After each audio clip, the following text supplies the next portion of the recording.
the world is kind of divided into broad segments. Segment one is people who create value or people who create stuff. So entrepreneurs, artists, creators, people like you who are creating various things, right?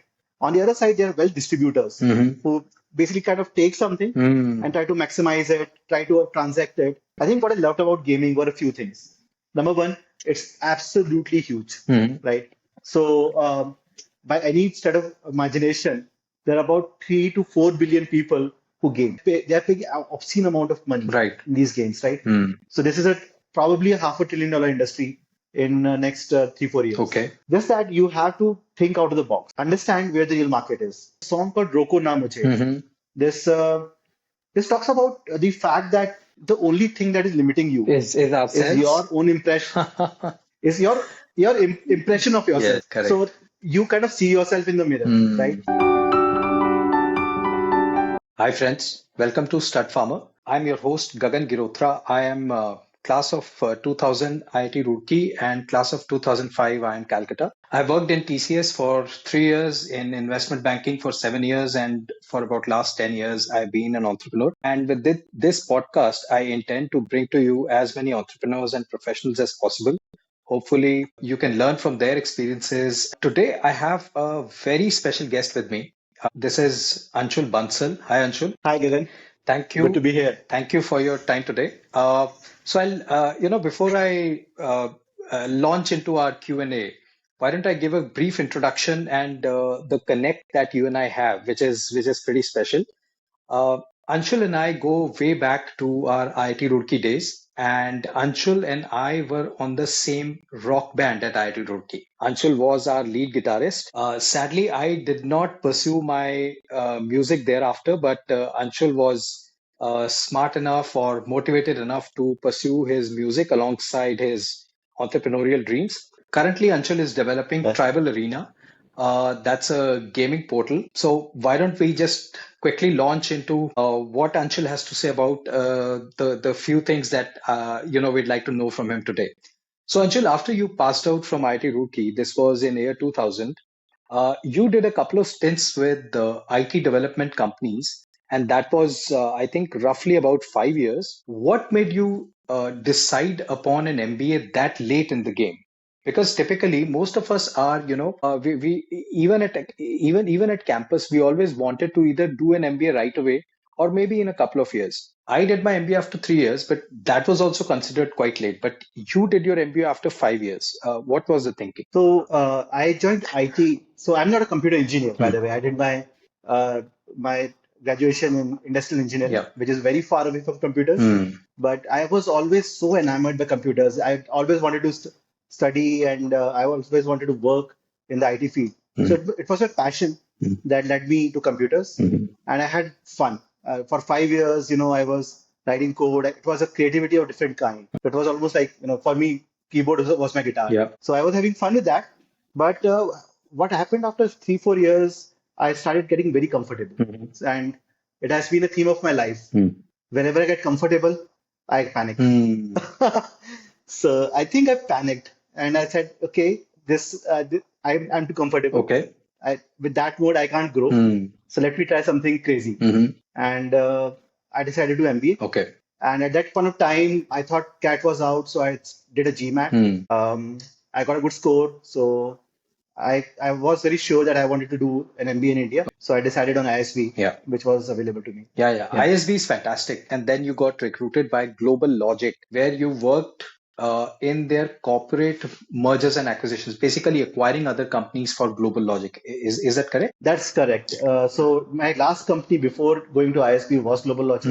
It was a startup at that time, around 40 people company, mostly people from my cohort. It was a very fun place.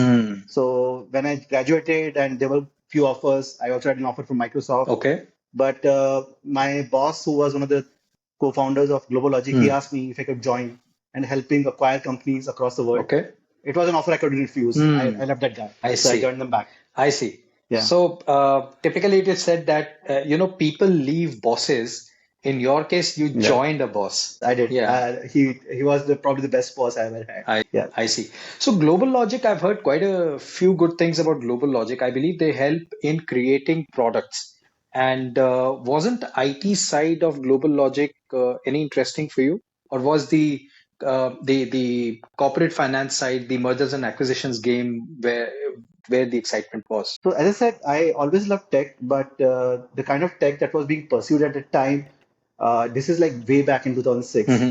I think I felt I was just uh, getting bored out of them. I see. So, and corporate development was really interesting because we were acquiring companies across the world. Mm. So I got to acquire companies in Ukraine, in Argentina, in Hmm. US, Okay. Israel, China. So it was a great opportunity to travel. Mm. And when you're acquiring companies, you are looking at obviously figuring out how incentives work Mm. in various cultures. Mm. And also when you're integrating companies, you know Mm. what kind of conflicts can emerge. I see. And that was a very interesting experience because Mm. I was able to see how human emotions work Mhm. across cultures I and how see. to assimilate them, how to create teams I see. with these diverse set of characteristics. So it was very interesting. Mm. And that led to your next job. I was at Yes Bank. Okay. It was one of the largest private sector bank at Mm. that point of time. Mm. Now they and I joined their investment banking team. I was handling all their tech Okay. deal originations and Mm. execution. Mm. I stayed there for around a year, Mm. and then I figured out that probably banking was not. I was not culturally fit to a bank. Mm. So let me put it this way. So Mm. I decided that I wanted to move on Mm. very early in the game. Okay, okay. So these roughly 5 years after your MBA are spent doing corporate finance, investment banking. I think those were anyway the heydays of investment banking, and whoever joined investment banks were making tons of money. I remember my own time with DBS Bank. Investment banking was the career that people would give their right arms to get into. Now you've reached an investment bank, you have 10 years of experience behind you, and suddenly you decide to call it quits. Just trying to understand where that came from, where that decision came from. I think you're right. A lot of people said I was crazy doing that. A lot of my colleagues in Yes Bank who were in part of the IB team, they came to me and said that you're not you're not thinking it right. It's another point that a lot of them actually later on they also kind of quit Themselves. the bank Mm. and created their own Mm. companies. Yeah, but in my case, there were two basic motivations. Number one, as I said, I was not culturally fit. Mhm. I was not enjoying that place. Okay. And when you're not enjoying a place, Mm. it's a matter of time before you start underperforming. Right. And I don't want to be an underperformer in Mm. any scenario. I see. So that was one. And number two, I kind of figured out that the world is kind of divided into broad segments. Mhm. Segment one is people who create value or Mhm. people who create stuff. Mhm. So entrepreneurs, artists, creators, Yeah. people like you who are creating various things, right? On the other side, there are well distributors Mhm. who basically kind of take something and Mm. try to maximize it, try to transact it. So I thought, I was not fit for a transactionary world. I I see. was more of a creator, I see. and that's why I thought, investment banking, the transactionary profile was not for me, Mhm. and I would rather try to create something. And that's when I decided to be an entrepreneur. Mm. So very philosophical way of putting things. To call investment banking, or for that matter, banking transactional, I believe you do have a point there. I mean, my time at the bank, DBS is a great organization. It's just again, it's just fitment. DBS gave me several opportunities also within the bank for 7 years. I was moving from one division to the other. I moved from Singapore to India and then back to Singapore. The bank was giving us those kind of privileges, but 7 years. It took me 7 years to realize what I believe you realized much earlier. That banking is not for us. Maybe we are more into the creative. We have that creative bug that keeps pushing us to go and create more. Right. Right? Yeah, so that's very interesting because I used to be very creative guy. So Hmm. I would see stuff, for example, how to approach technical technology companies better, Hmm. how to do deals better, how Hmm. to, I was trying to put some creative angle every time there Hmm. was something in my plate. and every time I got a pushback. This is not how things are done here. So you have to kind of understand and then expand. And, after a while, the creative person in me felt a bit stifled. So, I call it quits. Okay.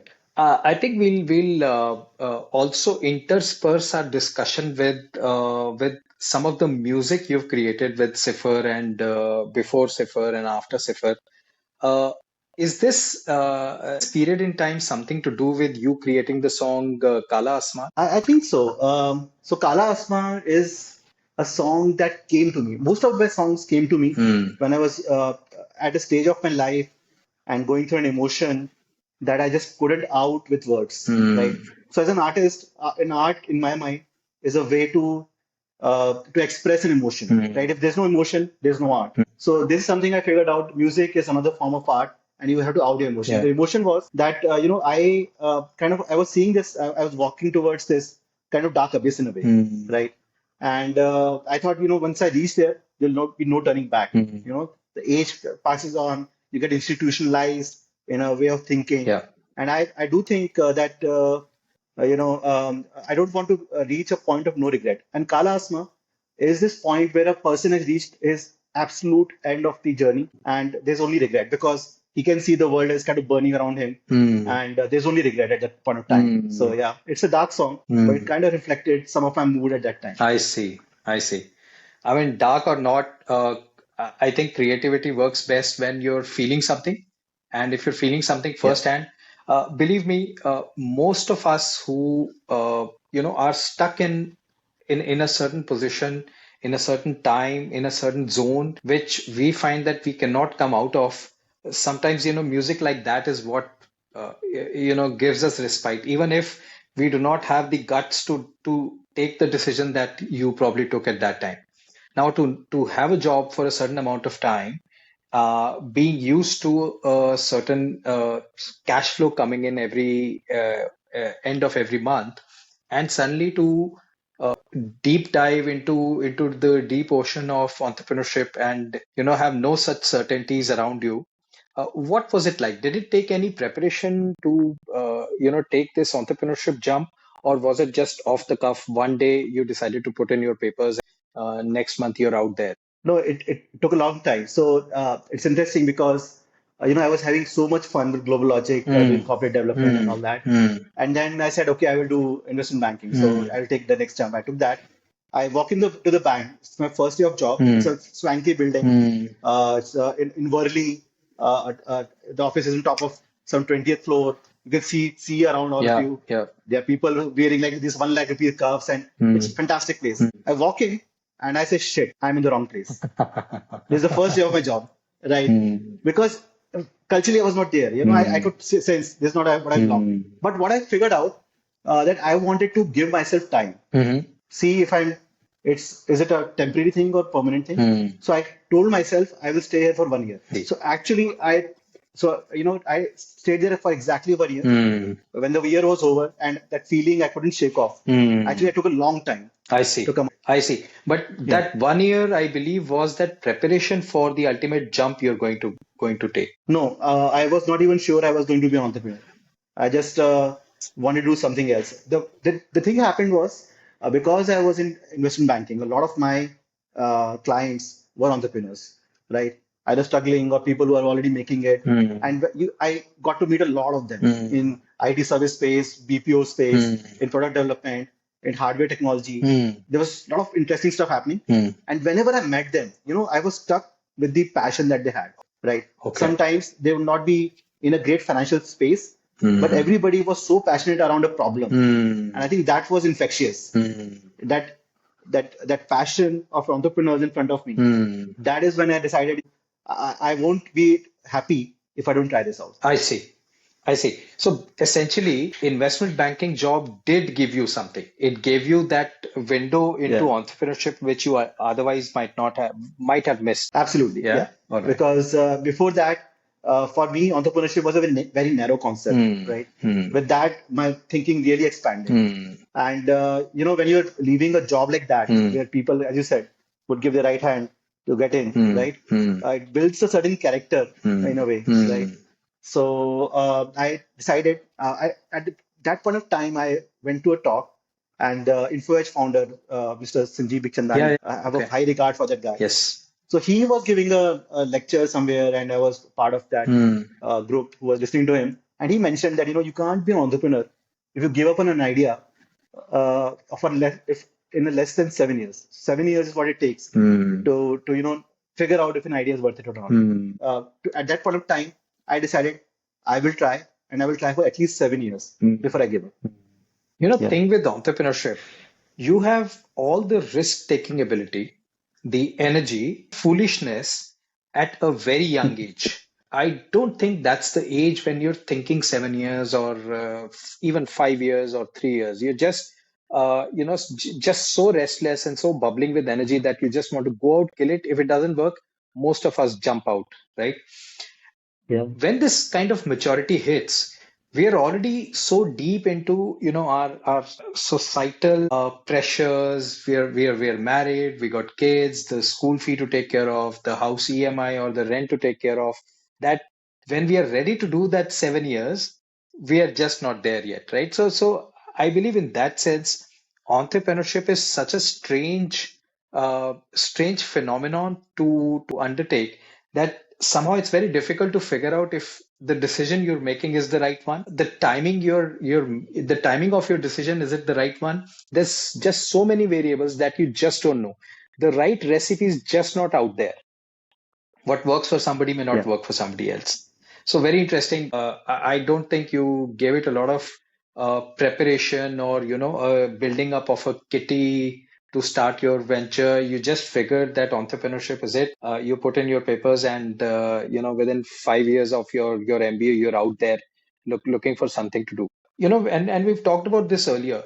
You gave retail, logistics, all of these things. I think there's three different organizations you founded or co-founded in the retail space, in the e-commerce space, and then you kind of moved on to another exciting story. But more on the your current story later.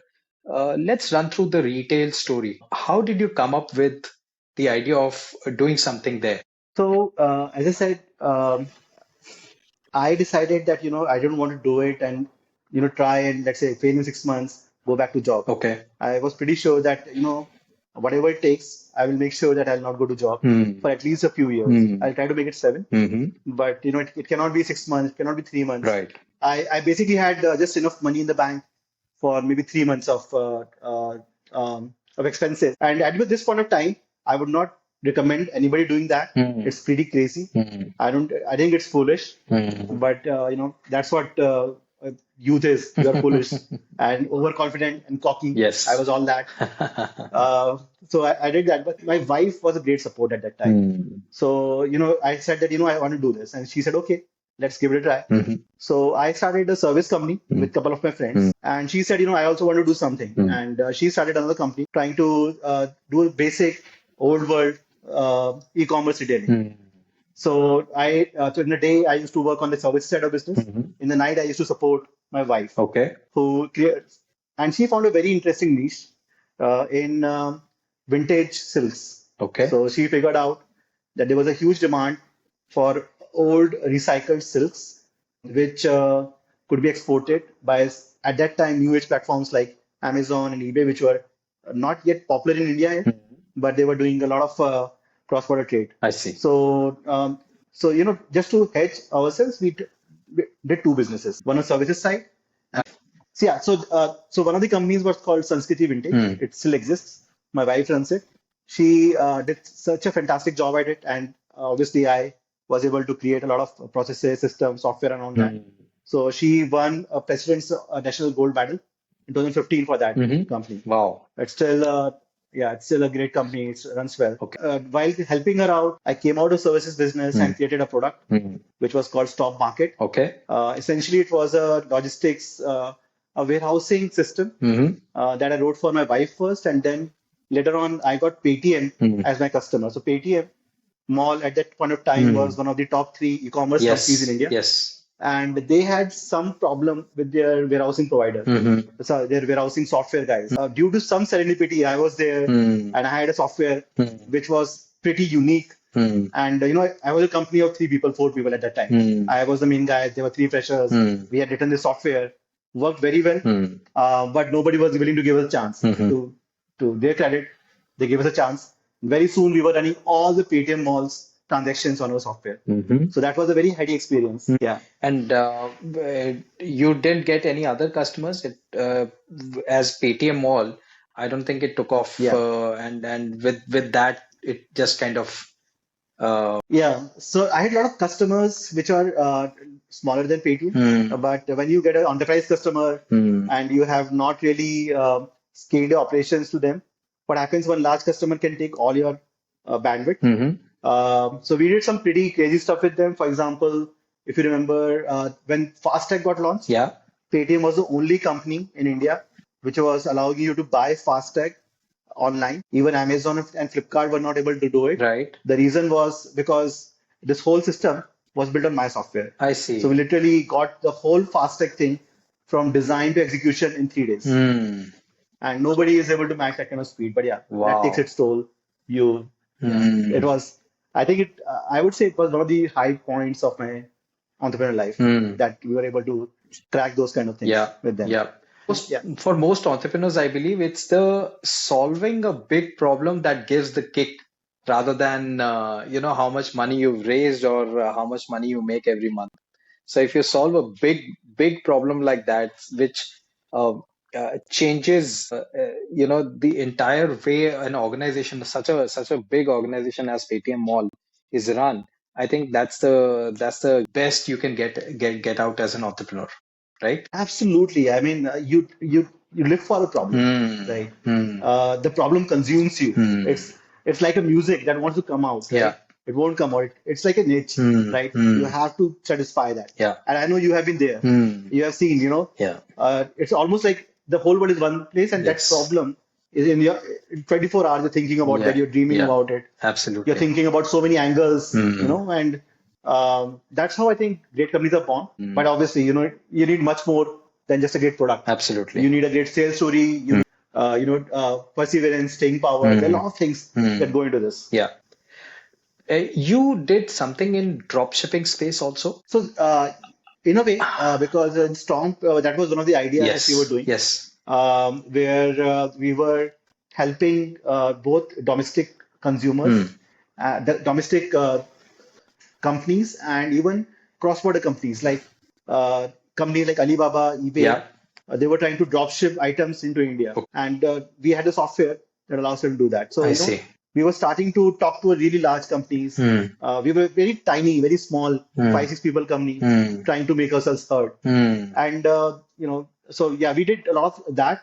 But as I said, at one point of time, you have solved the problem, but then you need to scale. Yeah. So it's a simple world. You either get big or you get out. Right. So at one point of time, for various reasons, we had that choice that either kind of keep struggling 2-3 years, get big, or try to figure out a larger story somewhere else. I see. So there were some things, and I had to finally take the company and merge it as part of a bigger company called Mall 91, Okay. which was done by one of my other friends. He was trying to create this large social commerce startup, Okay. and I thought that was a good resting place for Storm. I see. At the point in time. I see.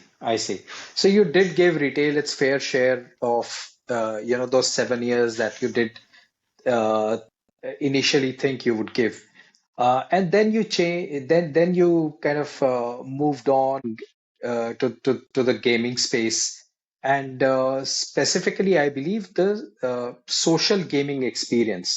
You want to take us through the genesis of that idea? What kind of stuck with you? What made you think that this is the space to be? What made you think that you are the one who can make a difference there? And what that idea was? Okay. So I told you that we merged into Mall 91, which is a social commerce startup. Yeah. And we were trying to create this large bottom of the pyramid e-commerce system, right? Where we would solve all the problems, including marketing, logistics, everything. So it was an idea that appealed to me. I worked on it. And after a while, we figured out one of the best way to acquire customers for very cheap. What happens if you're an e-commerce company, right? Yeah. And you want to acquire a customer? Typically, the cost to acquire a customer is anywhere between 20 rupees to 100 rupees, right? And if you want a paying customer, that cost can go as high up to 200, 300 rupees. Yeah. And that guy is probably going to give you like, let's say 10 rupees margin because the margins are very low, Yeah. especially in bottom of pyramid. Right. So what we figured out, if we do Google, Facebook, any kind of traditional marketing, very soon we will kind of completely die. Right. So we started doing network marketing, trying to get communities, trying to build communities, Okay. trying to get communities in. And one of the best ways to build communities was gaming, right? Okay. You I game, see. you give people incentives to bring their friends. You give them social hooks. So you want to, let's say, play whatever. Let's say Ludo. So you bring your friend and play Ludo, right? So it was a great way to acquire people. So I got a taste of this whole marketing way in I 191. see. I see. And then during COVID times, just before COVID, I had another inspiration. We were moving away from our social commerce roots for some reason. So I started to create a hardware company, by the way. Okay. So I created my own hardware, my own computer using a Raspberry Pi. It was like a small laptop Yeah. using Raspberry Pi. I wrote my own software stack. I wrote my own hardware on top. And it was a laptop at around 12,000 rupees price point, which was the lowest at that point of time. Yeah. But then the corona hit and, we had some chip issues. So we had to stop that. But while I was marketing that, I found a lot of my customers at that point of time tended to be gamers. I saw this huge wave of gaming happening in India, led by a couple of games. There was PUBG, there was a Free Fire, there was some other games, BGMI. All those games were coming in, and I saw huge volumes. People wanting to play, have devices to play, and at that point of time, something started clicking in my mind. On one side, I saw this gaming as a way to bring large communities, Right. and having those communities delivered to products. Right. Right. On the other side, I saw these gamers which were doing these multiplayer games, right? And a lot of times they were struggling to find partners. They were struggling to find. I see. I see. So I thought, let me try and merge these two things together. I see. So that's how, long story, but that's how the idea of Tribal Arena was born. We were primarily trying to target gamers within social networks. Okay. Using the latest technologies like botting and AI and various other tools that were available at that time. And then trying to help those people, help gamers, bring their friends into games and enjoy the games. So there are three parts of the story. One, gamers who want to find out latest games, contests within the game. Okay. They want to make some money or maybe get some fame while playing the game. Okay. So that's how the esports genre typically works. On the other side, there are communities which are trying to incentivize these gamers Right. to play these games. On the third side, we had games which were trying to kind of acquire these communities so Right. that they can, get these gamers for cheap. Right. Right. So we created a platform that allows community owners to run games within the communities using bots, and then games to directly acquire gamers through this. I see. So I found this as the very interesting and scalable way for games to market themselves. As gaming goes more and more multiplayer, Right. more and more online. Gone are the days when you were sitting on a computer and playing Pong, right? Just by doing your left and right. Those days are gone. Today, people want to play with their friends. They want to do online. There are today huge channels running streams Yeah. where, let's say, 1 crore people will come in and they will watch it. And it's crazy world out there. I just fell in love with it. I said, this is something I want to try. Let's dig deeper into Tribal Arena because you're the first ever guest of this podcast who has explored gaming as a startup. So it's it may not really be a game that you were creating. You're more building a platform which supported games, which got people together, communities, and digital rollouts for new games and what have you.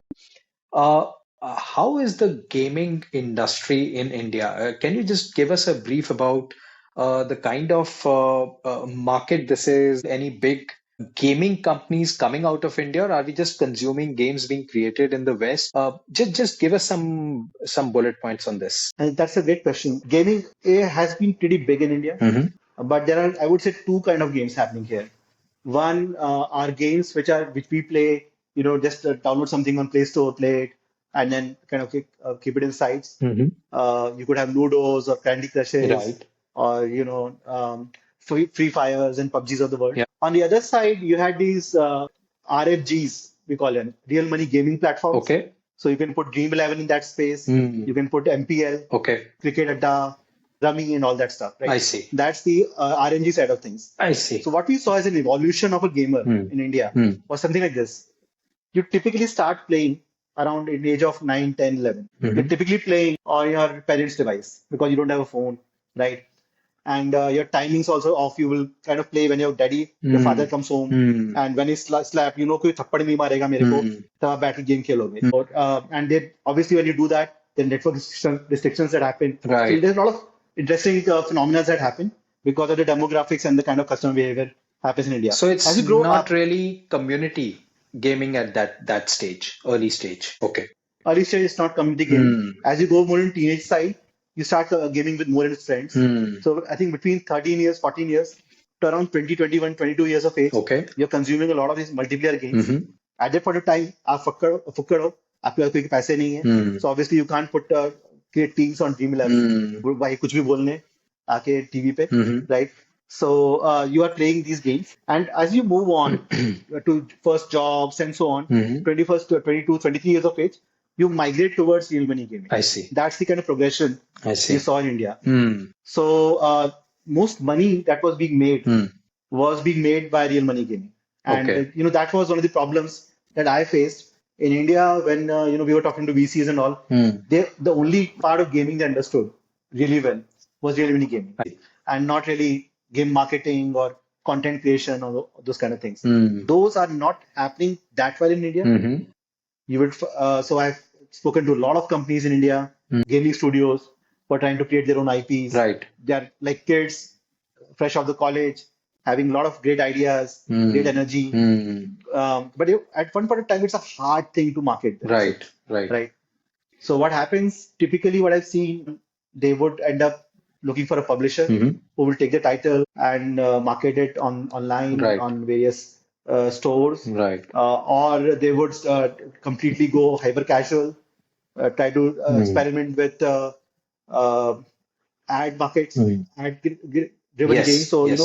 आपने एक button दबाया, एक गोली मारी और 4 head आए. So they end up with that. Which The whole is IP dilutes. yeah, quite painful. I think the real problem is monetization.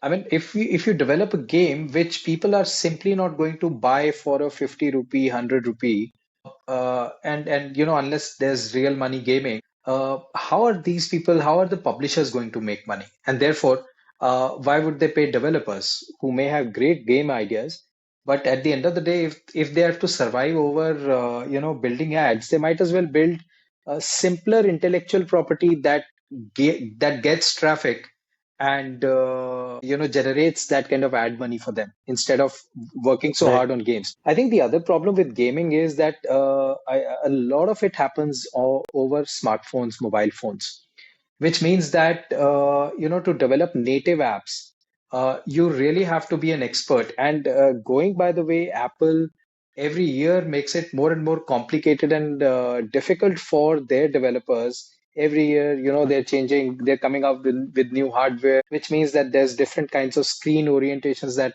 gamers need to worry about. Suddenly they change the entire platform over which that game needs to be built. I think the overall life is quite complicated in that sense. You don't have a market on one side. On the other side, you have to be really up to date with all the changes that Android and iOS are making. Definitely not easy. Right. Indie gamers have always had tough. It's not only in India. It's across the world. If you look at the money that is being made in gaming, so the gaming market would be close to $250 billion Right. across the world. Right. And I think I don't have the right numbers here, but I would like to believe that around 80% or above is captured by large games, Yeah. large companies Yeah. like Tencents of the world, Sony's of the world, and Right. so on. Right. Right. So there's only that small piece of pie. Now, do you know how many games get released almost on a daily basis on Android, right? It would be close to 500 titles per day. Wow.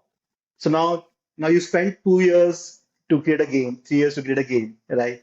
And now suddenly you're competing with, let's say, whatever, 20,000 games a year coming in. It is a tough market. I have a friend who does iOS games, and his motivation, I'll tell you. He says, I'll keep doing games in the hope that one of them becomes a Candy Crush. Right, so he's maybe targeting that one in a 10,000, one in a 100,000 chance that one of his games clicks. And it could be that kind of motivation that drives some of these creative people to pursuing this. But for some of the entrepreneurs, some of the young techies who are looking to be entrepreneurs, while you paint this picture of the gaming industry, do you think these skill sets could be put to a much better use or a much greater chance in another industry? Can you think of something? I think so. Finally, it's a good question, and let me process that a bit. So, what we're asking is that, instead of creating games, would these guys be better off doing something I mean, else? while we painted quite a negative picture for these gamers, I don't want to go. I don't want our viewers to go away with, oh, this can't be done. At least, why don't we give them a window, another window, where we think they stand a better chance. No, absolutely. See, as an entrepreneur, right, you always have hope Hmm. as your friend, right?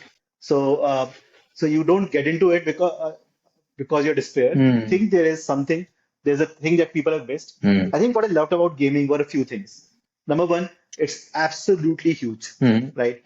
So, by any sort of imagination, there are about 3 to 4 billion people who game. So Wow. anybody, the way that statistic works, that Hmm. if you play even one game a month, Hmm. you are a gamer, right? Hmm. And from that perspective, almost everybody is a gamer, right? Hmm. So the market is huge. Yeah.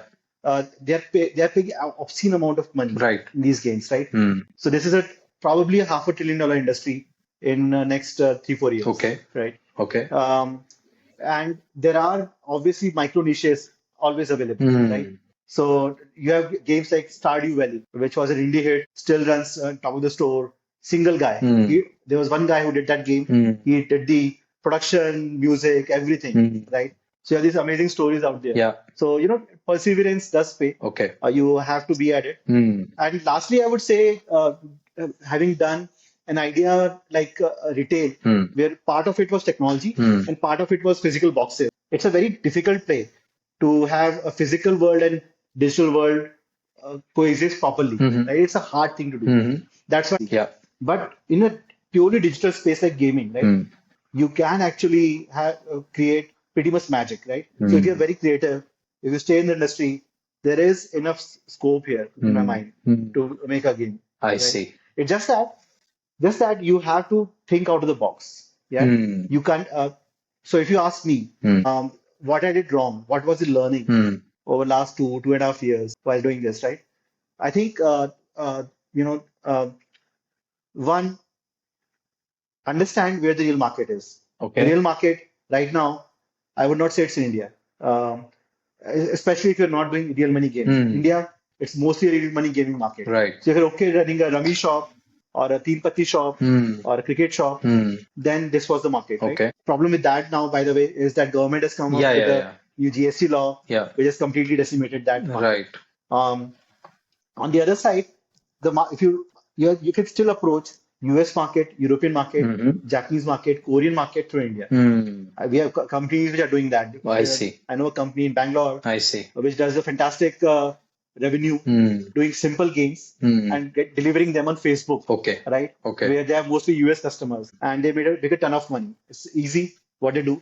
So you get into it, you I understand the see. industry, you will I see see. areas. I see. I see.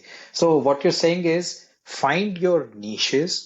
Do not look at what others are doing. You have to think out of the box and find different platforms. You need not stick to Android and iOS. Maybe look at Facebook, maybe look at some of these other platforms, match the kind of demographic on Facebook and the kind of games they'd like to play, and then come up with a solution, things like that. That's what you recommend. Yes. Yeah, Okay. and at this point of time, we are in the age where form factors are exploding, Hmm. right? So you have Hmm. a Vision Pro coming in, you have different kind of devices. Hmm. So TV has become a gaming medium, Yeah. right? Hmm. Uh, there's so many things that could be done. For example, I know Sky recently launched something where you could, let's say you have Sky set-top box in Hmm. your place, and let's say I have a Sky set-top box. Right. We can actually game together, I see. sitting, I see. and there was nobody creating softwares for those kind of platforms, Hmm. right? Hmm. And there are so many new platforms. Everybody wants to do gamification. Yeah. App gamification is a big thing. Hmm.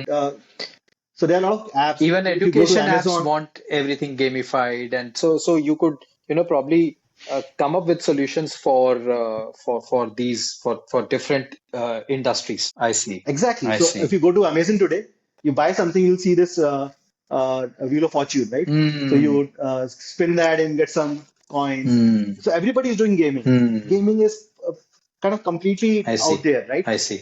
So If you start creating Candy Crush, yeah. it's probably hard. Yeah. But let's say you try to do e-commerce gamification. That could be a niche which is not being done right now. Awesome, awesome. Yes, yes. That's a great answer.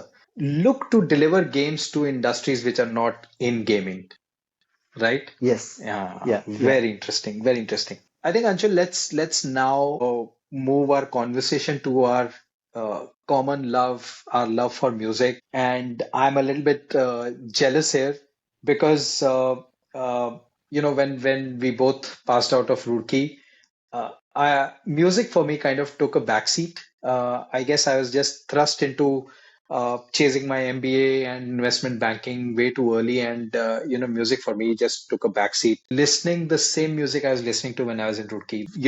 We were also doing covers. Yeah. Yeah. You moved to creating rock music Hindi. You were a part of a really successful band called Sifar. Sifar was one of India's top performing live performing bands at some point in time also. Why don't you take us through the journey of Sifar? So we've already talked about Kala Asman, we've already talked about some of the music that you created at a certain phase in your life. Uh, please take us through at least one other composition that you'd like to talk about, and we'd play it for our listeners also. Sure. So just maybe 2 minutes backstory about Sifar, Hmm. and then I'll come to the song. Yeah. So since Roorkee, since we were performing together, Gagan, Hmm. and by the way, your rendition of "Sweet Child of Mine" still remains my favorite cover I've heard. Uh, Thank you, man. so yeah, Yeah. yeah, and obviously all those Ugly Kid Joe covers that Yeah. we did. Yeah, Yeah. absolutely. So yeah, so when I came out of Roorkee, I felt this emptiness in myself Hmm. that I was enjoying creating music so much, Hmm. and when you're into corporate jobs, you don't really get all that, right? Hmm. So I always thought there was music in me, but I Hmm. was never able to get it out. Hmm. And I kept at it. I tried various stuff. I tried various meditation techniques. I Hmm. was trying doing crazy stuff just to get these songs. They were like almost like something stuck in my throat. It has to come out. Hmm. Hmm. And then I can figure out something. I figured out that as I said earlier, right? Music is an emotion, Hmm. right? Instead of trying to create music, Hmm. if you try to express an emotion, I probably stand a better chance. Hmm. And that's what I tried to do, and somehow it started flowing. So my first song was a song called Nishani, Hmm. which was great. A lot of my friends loved it. Hmm. They pushed me into having a band. There was another colleague of mine, our junior from 2005 batch, Amit Yadav. Hmm. He was very enamored by music, right? So we both formed a band called Zephyr. We both were like crazy dudes.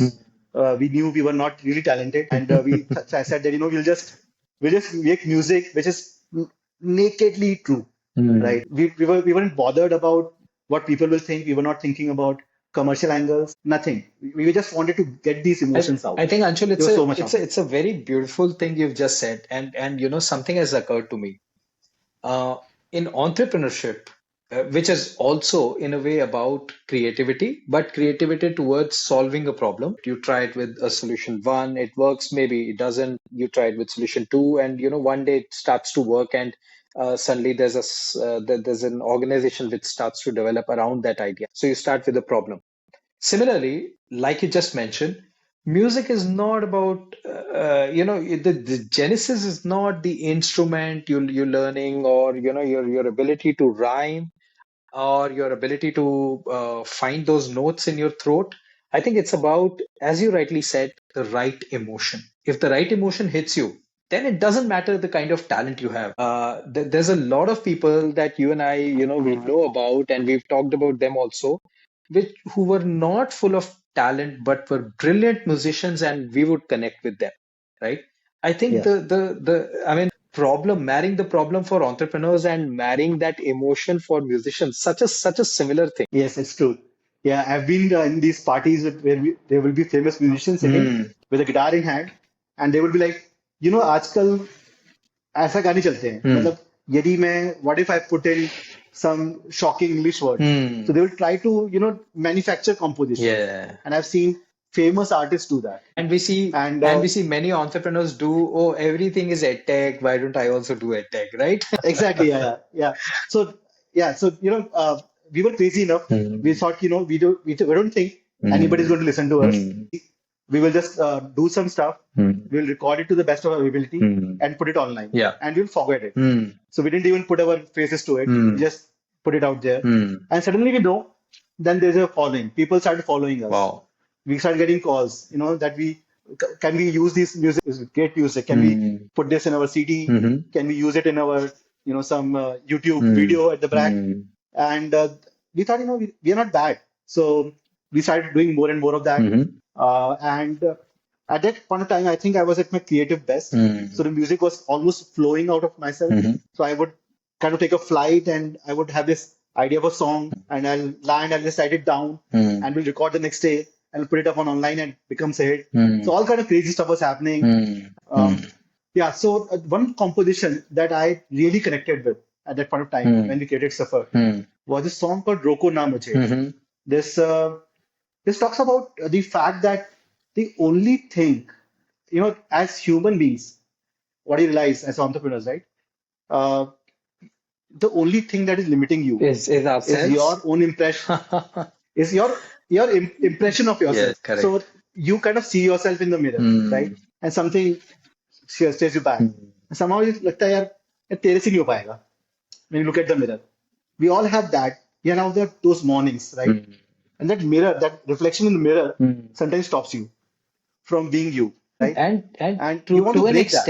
extent, that reflection in the mirror is also, I could also give it another analogy. We're probably looking at our reflections in other people's eyes. We're trying to look at Yes. ourselves from the angle of how others are looking at us. Now, I'll just do this brief interjection and then let you continue.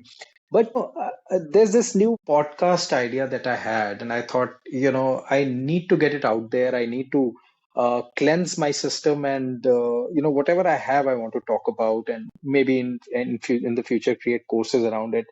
More than the number of views my podcast has, I have been given suggestions by others that this is the thing which is going on, and that is the thing which is going on, and this is what you should be doing, and that is what you should be doing.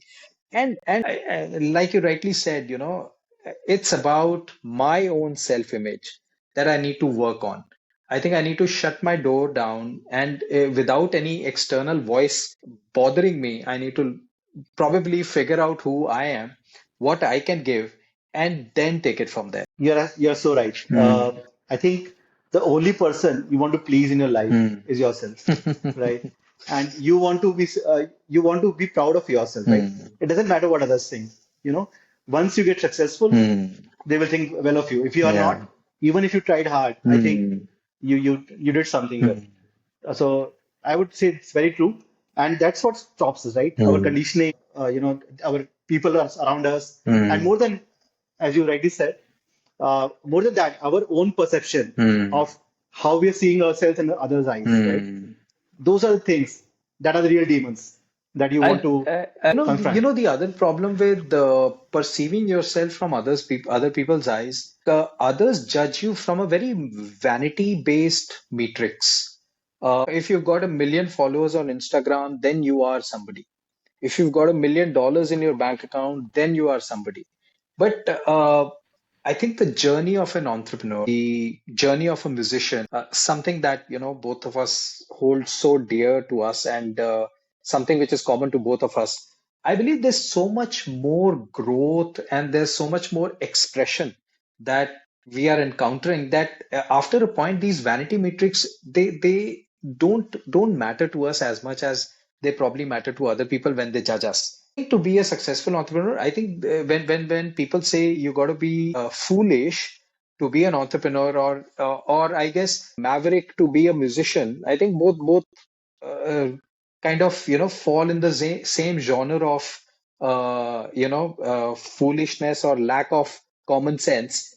I think you got to just shut yourself out completely from those judgmental eyes and those metrics Absolutely. What you realize is you cannot be others' version of of you. yourself. You Yeah.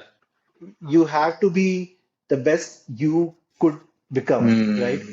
So that the journey is internal Hmm. and you are pretty much on your own path, Hmm. right? Hmm. So the only person you need to listen to is yourself. Yes. It's hard. I would say what I've come to realize over time, Hmm. right, is this uh, is that you know how successful you are depends on what is your definition of success, right? So as you said, somebody would say definition of success is 1 million followers on Instagram or $1 million in your bank. Hmm.